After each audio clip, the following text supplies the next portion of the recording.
Alhamdulillah, salatu wassalamu ala sayyidina Muhammad Rasulullah. Amma ba'da.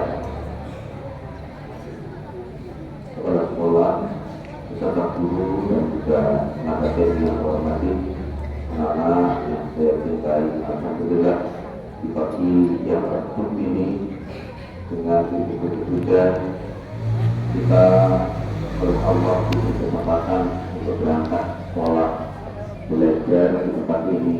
Kemudian kita mulai kegiatan dengan mengajak sholat, memohon kepada Allah semoga hari ini kita oleh Allah diberi kebaikan yang lebih baik dari hari yang kemarin. Allahumma amin.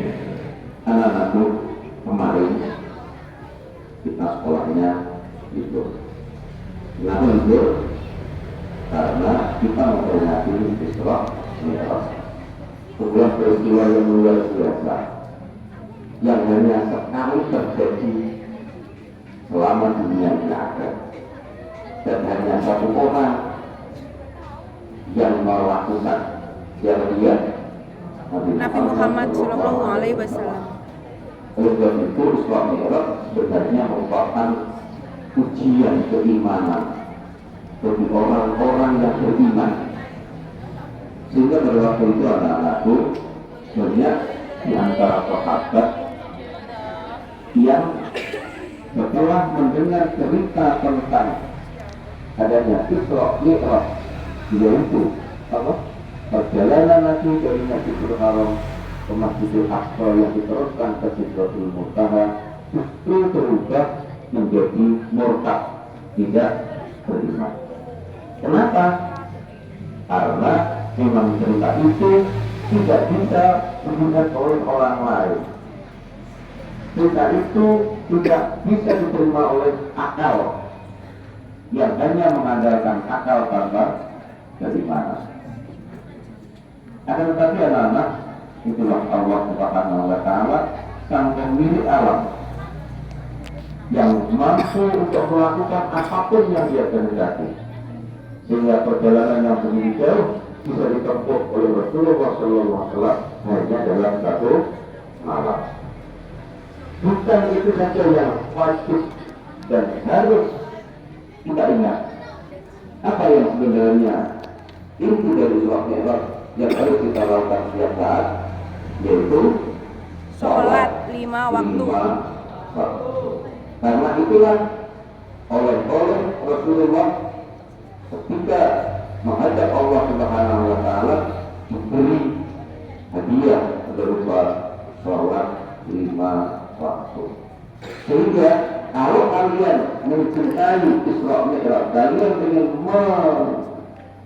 memperingati Isra Mi'raj, maka yang harus kamu lakukan adalah aktif melaksanakan sholat 5 waktu.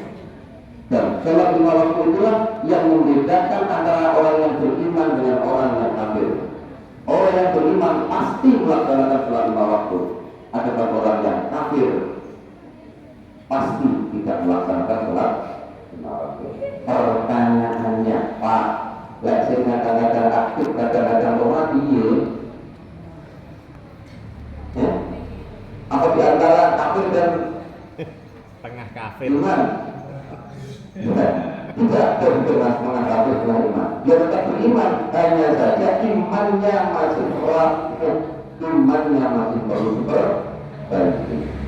Dan saya ulangi sekali lagi, yang bisa menjadi bukti bahwa kita sebagai orang yang beriman di hadapan Allah Subhanahu wa Ta'ala nanti untuk bisa masuk surga hanya satu, yaitu apa? Akan sujud, bekas sujud kita.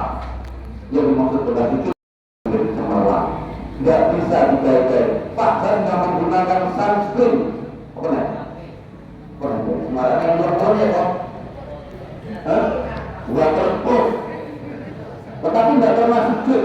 Yang itu tetap hitam, nggak bisa. Ya, nggak bisa. Oleh sebab itu anak-anakku, saya pesan kepada kalian semua, ayo, kalau memang kita mengaku sebagai orang yang beriman, jangan pernah tinggalkan sholat. Sekali lagi, kalau kita memang benar-benar orang yang beriman, jangan pernah sebagai wujud kebaktian kita, ketaatan kita kepada Allah Subhanahu wa taala. Hebat, kuat atau tidaknya agama kita tergantung seberapa kita aktif melaksanakan sholat. Orang yang imannya bagus, agamanya bagus, pasti akan sholatnya tertib. Sebaliknya, orang yang sholatnya tidak tertib, pasti agamanya rapuh. Selamat belajar anak-anak. Semoga hari ini oleh Allah kita dimudahkan, diberikan kebaikan untuk menambah hari-hari menuju akhir kehidupan kita. Amin. Pengumuman yang kehilangan kunci sepeda motor bisa menghubungi Bapak Ali Said. Terima kasih. Assalamualaikum warahmatullahi wabarakatuh.